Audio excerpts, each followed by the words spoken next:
DMTV, bilile kamalo bana ebele.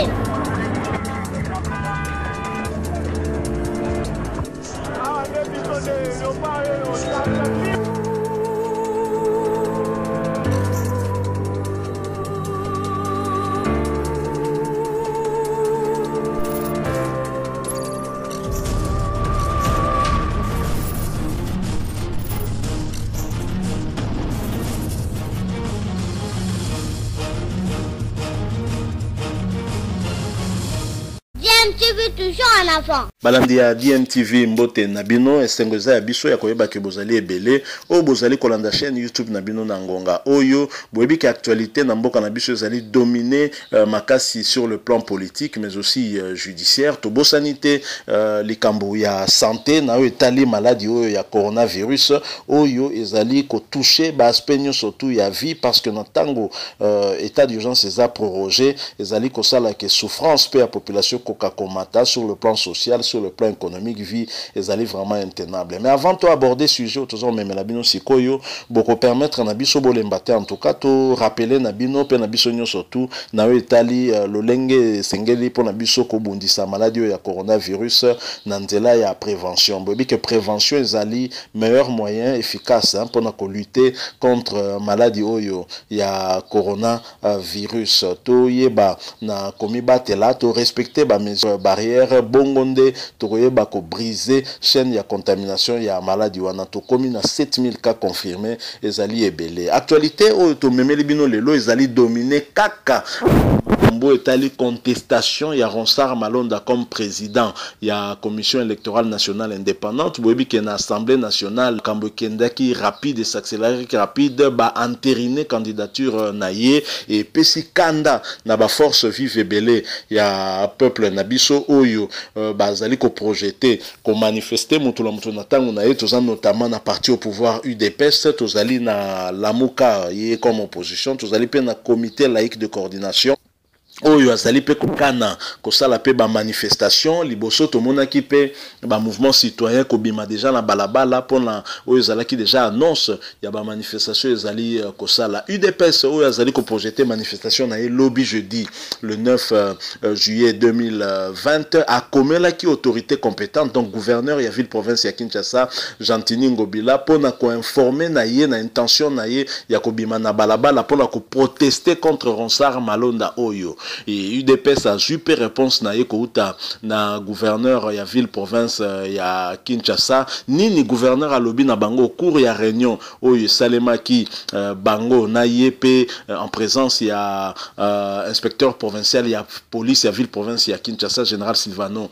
Kasongo yango nde nazotinda bino botala sikoyo bolanda secrétaire général ya UDPS boyoka ndenge apesi compte rendu par rapport ya réunion wana ndenge bauti kosala na gouverneur ya ville province ya Kinshasa tozonga na sima pour que to meka ko analyser un peu ba propos ya Augustin Kabuya et bongo to continuer le son na biso. Mais je rappelle que bozo landa DMTV si vous avez abonné, cliquez au comme abonné s'il vous plaît. Que vous avez une petite cloche à côté pour permettre na yo comme que notification sur ma prochaine vidéo to mettre en ligne. Tolanda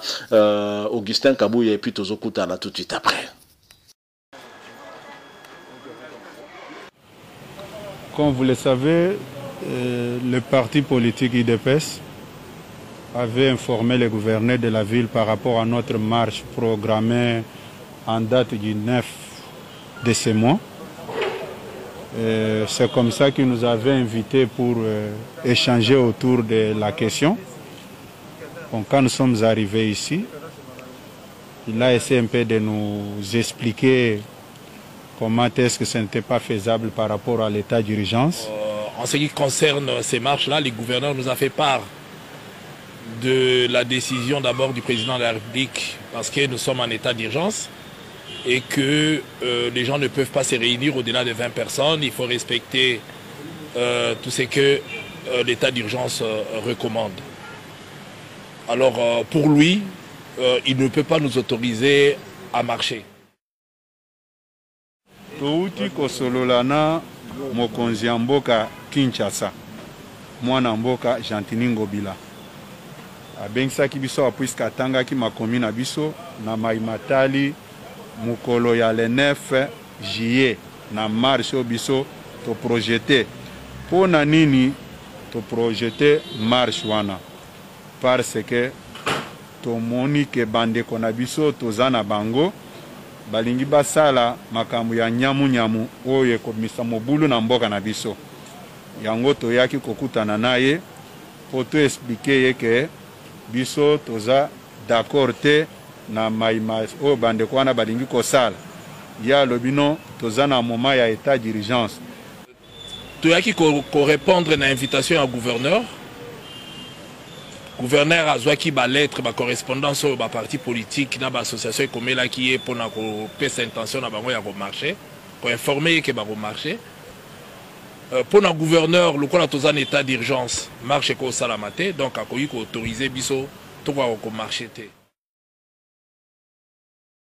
Voilà, merci beaucoup. Boti Kolandawana, secrétaire général, il y a UDPS Augustin Kabouya, au sortir na rencontre à la demande, il y a gouverneur, il y a ville-province, il y a Kinshasa, où il y a Zalaki Kosa la suite na lettre au UDPS et adressa Kinaye en tant qu'autorité, il y a ville-province, il y a Kinshasa, où il y a Zalina compétence, il y a approuvé marche, où il y a Kosa la mato manifestation, quelqu'un qui dit que qu'on a biso et lobby na batute ke basenga autorisation tozali na régime ya autorisation te mais tozali na régime ya information et sengeli na bino bon informer autorité compétente parce que et sengeli koka kozwa ba disposition sur le plan sécuritaire sur le plan ya encadrement ya manifestation en associant bien entendu la police ou sengeli na a veiller na ordre public et que ordre public et vous la troubler et compte tenu na contexte tozali na yango bolandi Augustin Kabouya information gouverneur à ville province ya Kinshasa apesi bango ezali kaka koloba ke akoki ko autoriser manifestation wana te pour une raison simple tozali na état d'urgence et na kati ya état d'urgence bakoki ko autoriser manifestation ya envergure wana te d'abord et ko mettre même à mal l'objectif au état d'urgence wana ezalaki décrété ezali notamment moko ya ba moyen pour na ko lutter contre maladie ya coronavirus notamment en permettant ce que ba mesure barrière et ko la respecter notamment il y a distanciation sociale, il y a qu'au limiter le nombre de bateaux sur la place publique, sur la voie publique, afin il y a qu'à éviter au maximum possibilité à la contamination. Les Sénégalais ont brisé chaîne de contamination. Donc, gouverneur de la ville-province de Kinshasa, Zalaki n'a choix moussouté à part qu'on refusait manifestation. Et si malheureusement, l'andité pas yoapi, tokoy ba suite ni yo UDPS est réservé na refus wana il y a gouverneur il y a ville-province il y a Kinshasa. Est-ce que UDPS a continué la logique na wana ya ko manifester alors que l'autorité compétente au bino bokomela ki mukanda a autorisé yangote yangonde toye ba komona lobby parce que jusque là toyoki nano mot d'ordre bango ba lobby te Augustin Kabouya s'est limité à nous rapporter oyo so basolo la ki na kati ya réunion wano bazala ki nango avec gouverneur ya ville province ya Kinshasa en présence ya numéro 1 ya police ya ville province ya Kinshasa. Que va-t-il se passer demain toyebite entre-temps état d'urgence oyo ba projet qui demande ya prorogation et utaki kaka na gouvernement oyo ezali dirigé par entre autres UDPSP donc koto wana nde makambo eza moi flou tolongi tomona moi clair alors lokola ba boeli UDPS autorisation ça la marche na est-ce que ba kondimela comité laïque de coordination est-ce que ba kondimela lamuka je rappelle que lamuka sengela qui a ça la marche na ye samedi oyo mais ba reporter yango ba commission yango samedi en 8 pour et permettre na bango ba koka ko s'organiser malamu pour que salema na ba province soit République démocratique du Congo mais na contexte oyo tozali probablement ya bango pe ba koyi kobo yango à moins que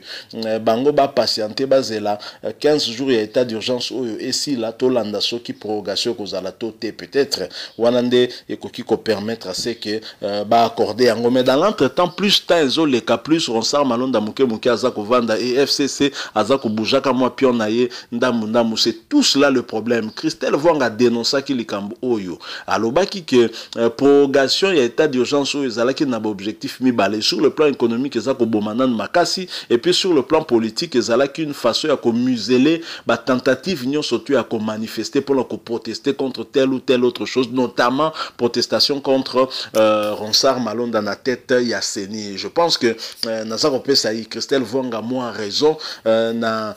makanisho ya zwa kinenge sa façon de voir les choses na monique effectivement ceci nous amène à nous poser des questions sur intention réelle. Il y a UDPS d'un côté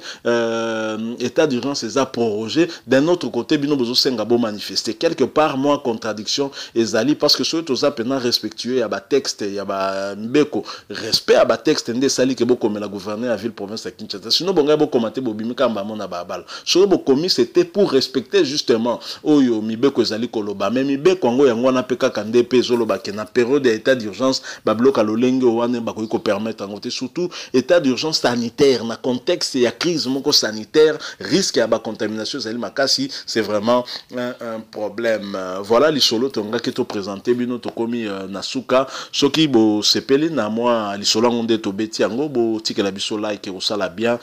commentaire pe et aux alamabe mingité et pourquoi pas bo s'abonner na chaîne osozana no abonner te ou cliquer pe les sous sur une petite cloche juste à côté pour permettre comme vous avoir notification sur ma prochaine vidéo to mettre en ligne.